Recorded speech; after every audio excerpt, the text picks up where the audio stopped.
Και την ίδια ώρα είναι η Τουρκία. Πολύ ξεκάθαρη θέση, πάρα πολύ ξεκάθαρη θέση. Η Τουρκία είναι μια περιφερειακή δύναμη.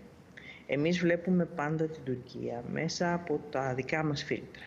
Από το διμερές μας πρόβλημα ή προβλήματα βλέπουμε πάντα τη δική μας αγωνία στο Αιγαίο και στις θάλασσες.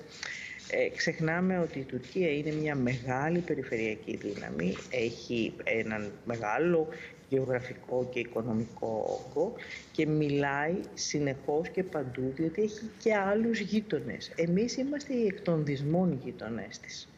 Η Τουρκία έχει και πάρα πολλούς γείτονες εξ αριστερών.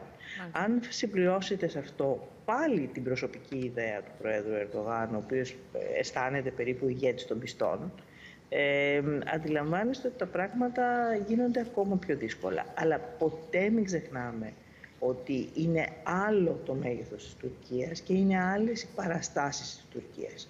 Εμείς είμαστε μια χώρα σταθερά δυτική, με ένα συγκεκριμένο πολιτικό προσδιορισμό, με ένα συγκεκριμένο πολιτιστικό προσδιορισμό. Δεν είμαστε το ίδιο με την